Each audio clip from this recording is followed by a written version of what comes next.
Xin chào các bạn, nếu là người giàu nhất thế giới, bạn sẽ cất tiền của mình ở đâu? Thực ra thì trên thế giới có những quốc gia và vùng lãnh thổ mà ở đó việc giấu giếm tài sản khỏi sự kiểm soát của các cơ quan thuế vụ có thể thực hiện mà chẳng tốn mấy công sức. Đó là những địa chỉ mà không ít những người giàu có và thế giới ngầm tìm đến để gửi gắm khối tiền khổng lồ của mình hoặc rửa tiền. Đó cũng có thể là nơi hấp dẫn của các công ty đăng ký trụ sở kinh doanh để hưởng mức thuế thấp hơn hẳn những nơi khác. Với hơn 200 quốc gia trên thế giới, vậy theo bạn những tỷ phú thế giới sẽ cất giấu tiền của mình ở nước nào? Để đi tìm câu trả lời cho những thắc mắc của mình, chúng ta mời các bạn cùng tìm hiểu về 7 quốc gia chuyên cất giấu tài sản giúp tỷ phú.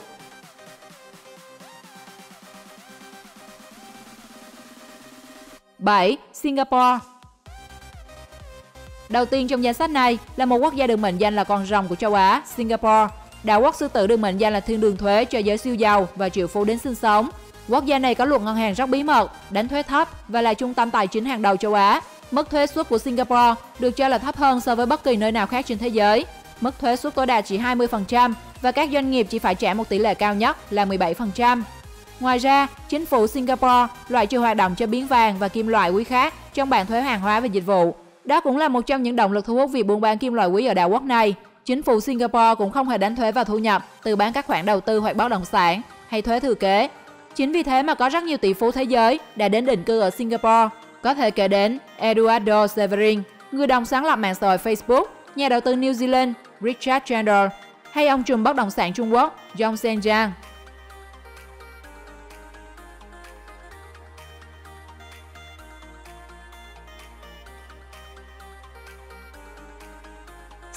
Hà Lan. Hà Lan vốn nổi tiếng với hình ảnh thanh bình của màu xanh lá cây, hoa tulip và các cối xay gió nằm rải rác. Thế nhưng Paradise Papers, hồ sơ thiên đường với 14,3 triệu tài liệu, từng tiết lộ các hoạt động trốn thuế ở nước ngoài của hơn 120 doanh nghiệp hàng đầu, chính khách và người nổi tiếng thế giới. Trong số các thiên đường đó có Hà Lan.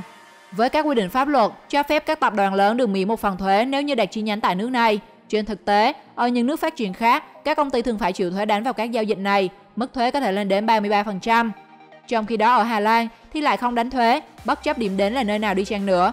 Bị hấp dẫn bởi các chính sách hào phóng của Hà Lan cùng với hệ thống các ưu đãi về thuế, các công ty lớn như Yahoo, Google, Merck và Dell đã chuyển lợi nhuận sang đây để trốn thuế. Và tất nhiên, ngoài việc họ kiếm được kha khá từ số tiền không phải đóng thuế, họ còn có cả một nơi cất giấu tài sản cực kỳ bí mật về thông tin.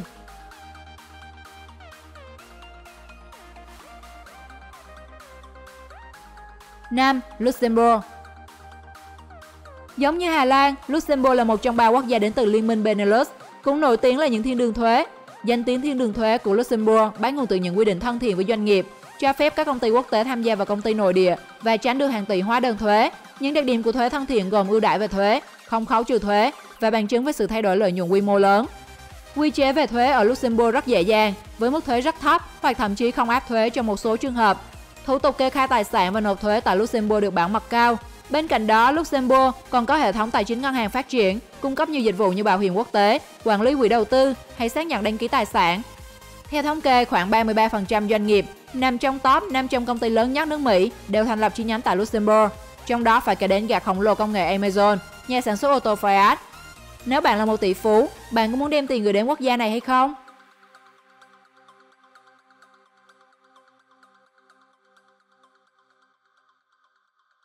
4. Bermuda.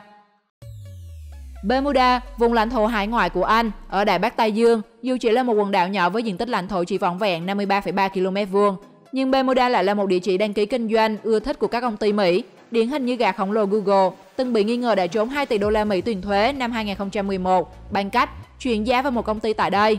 Cũng như các quốc gia mà chúng tôi vừa giới thiệu, Bermuda tính thuế suất thuế doanh nghiệp bằng 0%, cũng như không có thuế suất thuế thu nhập cá nhân.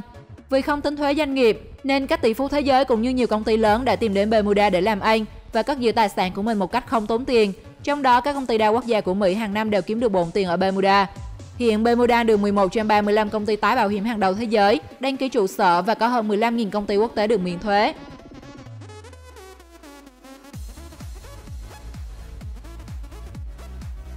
3. Quần đảo Cayman. Với diện tích vỏn vẹn 264 km2 và dân số vào khoảng 56.000 người, quần đảo Cayman lại trở thành đảo dấu vàng cho các tỷ phú trên thế giới.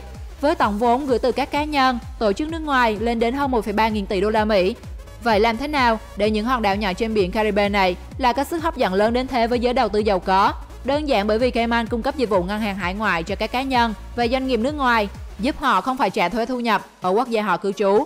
Một tập đoàn lớn có thể thành lập một công ty con ở nước ngoài tại Cayman và chuyển tất cả doanh số bán hàng thông qua công ty con, không thông qua công ty mẹ có trụ sở tại Hoa Kỳ. Trong trường hợp này, công ty vỏ bọc và tuân theo luật thuế của Cayman chứ không phải Hoa Kỳ, và tập đoàn kiếm lợi nhuận từ đó.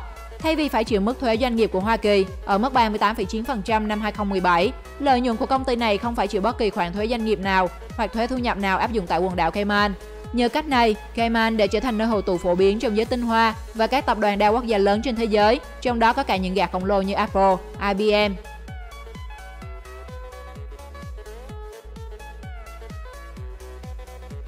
Hai, đảo Man.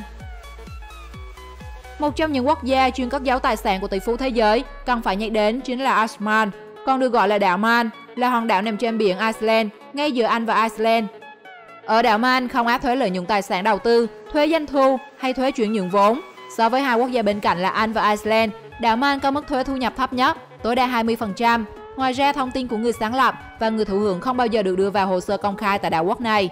Chính vì thế, khi đến đây đầu tư, bạn sẽ chẳng phải lo lắng về thông tin cá nhân bị tiết lộ, cũng như không tốn đồng nào về việc nộp thuế. Ngoài ra, quốc đảo này còn có chính sách nghỉ hưu tuyệt vời. Nhiều nhân viên các tập đoàn quốc gia đã mở tài khoản tại quốc gia này với sự tin tưởng cao về khả năng đảm bảo tài sản, cũng như nguồn lợi nhuận khả quan khi họ bước vào độ tuổi nghỉ hưu, khoảng từ 50 tuổi trở đi.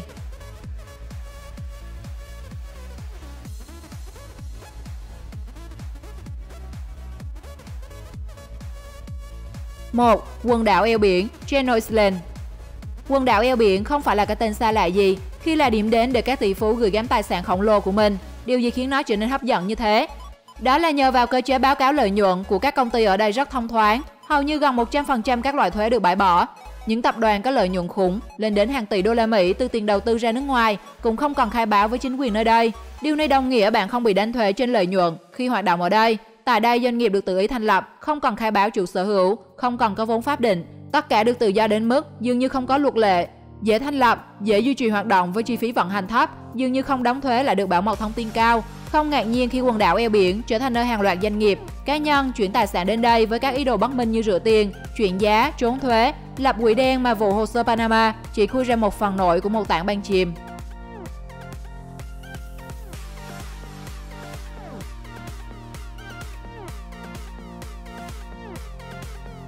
Các bạn thấy sao về nội dung hôm nay?